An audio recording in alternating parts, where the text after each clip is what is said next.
जय हिंद। कैसे हैं आप सभी? मैं आशा करता हूं कि आप सभी लोग स्वस्थ होंगे और आप सभी का पढ़ाई बहुत अच्छे से चल रही होगी। जी हाँ दोस्तों, आप सभी के सामने हम लेकर के आए हैं कि आप यदि रेलवे ग्रुप डी की तैयारी करना चाहते हैं और उसमें आप अपना एक सीट को कंफर्म करना चाहते हैं, तो कुछ चीज़ हम आपके लिए लेकर के आए हैं जो कि यह आपका मार्गदर्शक बनेगा। और किस तरह से आप तैयारी कीजिएगा कि कम समय में एक अच्छी तैयारी कंप्लीट करके और अपना एक सीट इसी बार कंफर्म कर लेंगे। क्यों? क्योंकि यह वर्ष जो है आपका 2025 यह लक्की वर्ष है। यह आपके लिए क्या है तो लक्की साबित होगा। क्यों होगा वो भी हम बताएंगे। तो आइए यहाँ पे हम लिखे हैं कि रेलवे ग्रुप डी नई भर्ती 2025 अपने गणित के डर को कैसे भगाएं और गणित में 25 में 25 एवं रीजनिंग में 30 में 30 कैसे लाएं, यह मेरा मूल मंत्र है। देखिएगा कि अब मैथ और रीजनिंग रिजल्ट में नहीं बनेगा बाधा, क्योंकि यह है मुकेश सर का वादा। जी हाँ, आपको विद्वान बनना है या रिजल्ट चाहिए, अब फैसला आपके हाथ में है। जी हाँ, कुछ ऐसा फैसला होता है जो कि आपको करना पड़ता है। तो यह फैसला आपके हाथ में है कि आपको एक रिजल्ट चाहिए या फिर आपको विद्वता हासिल करना है। किस पर हम भरोसा करें, कैसे भरोसा करें, कैसे लोगों पर, कैसे शिक्षक पर भरोसा करें कि हमें वह रिजल्ट दिला सके और सही गाइड कर सके। चलिए आइए यहाँ पे हम आपको बताते हैं सबसे पहले कि यह आपका लकी वर्ष कैसे है। तो देखिएगा कि मैथ के भाषा में 2025 जो है यह स्क्वायर यानी पूर्ण वर्ग ईयर है, पूर्ण वर्ग वर्ष है। अर्थात यह जो है हमारा 45 का स्क्वायर, 45 का स्क्वायर जो होता है वह 2025 होता है। अब ऐसा वर्ष आपको देखने को मिलेगा कब तो 46 के स्क्वायर में, 46 के स्क्वायर में यह देखने को मिलेगा। और 46 का स्क्वायर जो होता है 2116 होता है, 2116 होता है। अगर इन दोनों के बीच में हम अंतर देखते हैं तो इन दोनों के बीच में अंतर जो होगा वह 91 वर्ष का होगा, 91 वर्ष का होगा। अब सोच के देखिए 91 वर्ष तक कौन आदमी जीवित रह सकता है पूर्ण वर्ग ईयर देखने के लिए, यानी पूर्ण वर्ग वर्ष देखने के लिए, बताइए।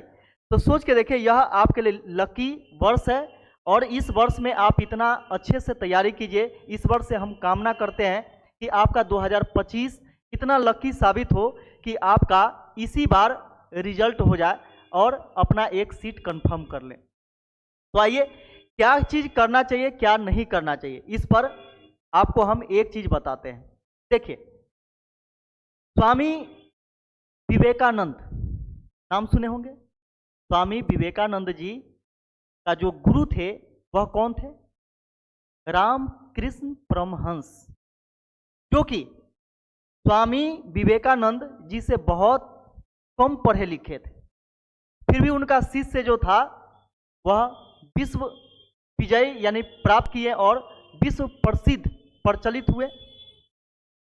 अब सोचने वाली बात है कि क्या वही गुरु हमें आगे पहुंचा सकते हैं जो ऑलरेडी जॉब में है, या फिर आकर के वह दिखावा करते हैं कि हम जॉब में हैं, जॉब वाला ही आपको जॉब दिलाएगा।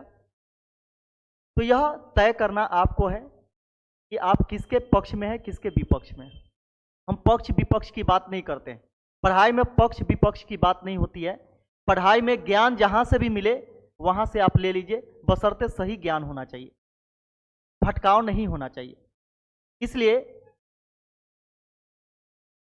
स्वामी विवेकानंद जी का एक कथन है, वह क्या है कि जागो उठो तब तक न रुको जब तक कि अपना लक्ष्य हासिल न कर लो। जी हाँ, तब तक कि वह काम करते रहना चाहिए, करते रहना चाहिए जब तक कि आपको लक्ष्य समीप ना आ जाए, लक्ष्य आपके करीब ना आ जाए, लक्ष्य आप प्राप्ति न कर लें। तो देखिए आगे कुछ चीज़ है जिस पर आपको गौर करना होगा, ध्यान रखना होगा, तब जाकर के यहाँ पे आप समझ पाएंगे। जैसा कि आप रेलवे की तैयारी करना चाहते हैं, रेलवे की तैयारी करना चाहते हैं, लेकिन लोग जो है अपने स्वार्थ के कारण अपने फायदा के कारण आपको रेलवे का तैयारी नहीं करने देंगे। क्यों? क्योंकि रेलवे का आप विद्यार्थी होते हुए भी आप रेलवे का तैयारी नहीं कर पा रहे हैं। इसलिए नहीं कर पा रहे हैं क्योंकि आपको बांट करके रखा गया। बांट करके क्या रखा गया है कि आप ग्रुप डी का है तो मेरा अलग बैच है, अलग नोट्स है, अलग बुक है, उसकी तैयारी अलग। यदि आप एएलपी का है तो उसका अलग तैयारी। यदि आप टेक्नीशियन का तैयारी करते हैं तो उसका नोट्स, बुक, कोर्स वगैरह सब अलग है। यदि आप एनटीपीसी का तैयारी करते हैं तो एनटीपीसी ही नहीं, आप एनटीपीसी में 10+2 लेवल का तैयारी करना चाहते हैं या फिर ग्रेजुएशन लेवल का तैयारी करना चाहते हैं तो दोनों का कोर्स अलग अलग है, दोनों का बुक भी अलग अलग है, स्टडी मटेरियल जो भी है सब अलग अलग है। इसका आरपीएफ में आप तैयारी करना चाहते हैं तो आरपीएफ नहीं, आरपीएफ आप कांस्टेबल का तैयारी करना चाहते हैं या फिर एसआई का तैयारी करना चाहते हैं तो यह दोनों अलग अलग।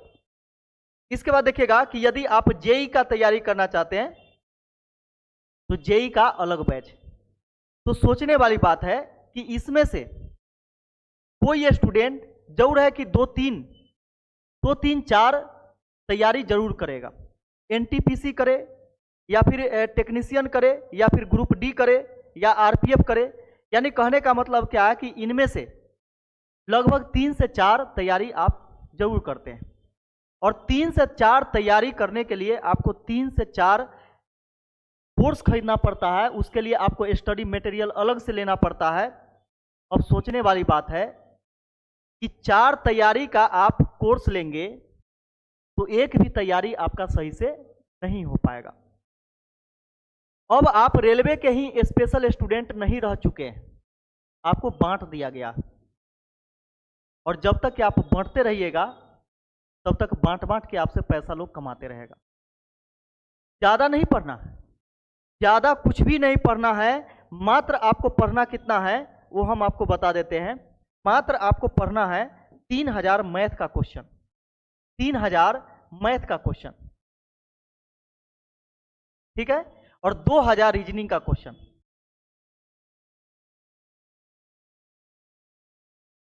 ठीक है, 3000 मैथ का क्वेश्चन, 2000 रीजनिंग का क्वेश्चन।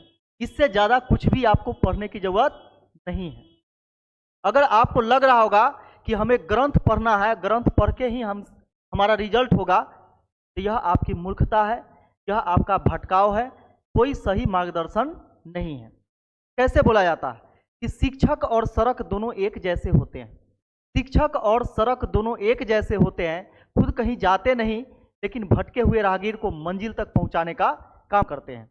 जी हाँ, हम वही चीज बताना चाहते हैं कि यहाँ पे ज़्यादा नहीं पढ़ना, और नहीं तो आपको खरीदवा दिया जाएगा 8000 क्वेश्चन वाला बुक मैथ का, 5000 क्वेश्चन वाला रीजनिंग का, लगभग 15 से 20,000 क्वेश्चन वाला आपका जीके जीएस का, करेंट वगैरह सब ले लीजिए।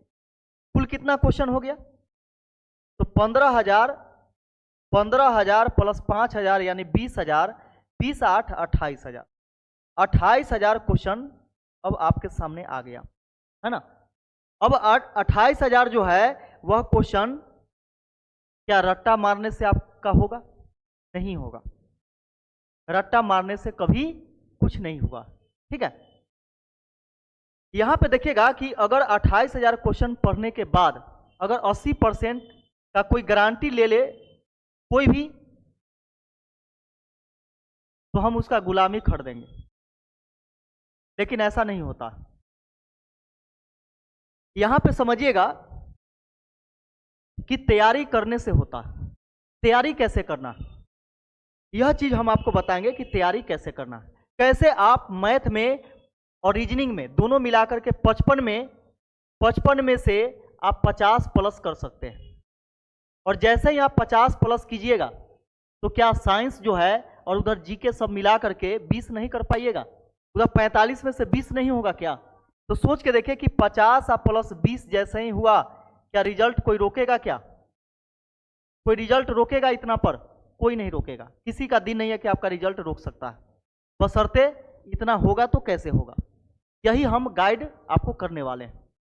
और मेरा भी कोर्स आएगा, लेकिन एक को कोर्स आएगा कि रेलवे ग्रुप डी, और इतना पढ़ा देंगे कि आपका मैथ और रीजनिंग दोनों मिला करके 50+ आपसे बनेगा तो बनेगा, ये मेरा वादा है। और उसका सटीक तरीका मेरे पास है कि आपको हम कितना पढ़ाएंगे।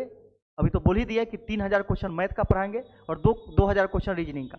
मात्र 5000 क्वेश्चन में हम आपको 50+ करवा देंगे। तो मेरे साथ जुड़िए और भी दोस्तों में शेयर कीजिए और देखिए परख कर कि किससे कितना तैयारी किए तो कितना नंबर आया, है ना। तो चलिए फिर हम मिलते हैं किसी अन्य वीडियो में, और किसी भी प्रकार का कोई सवाल हो तो आप कमेंट के माध्यम से हमसे पूछ सकते हैं। तो चलिए फिर मिलते हैं, तब तक के लिए जय हिंद।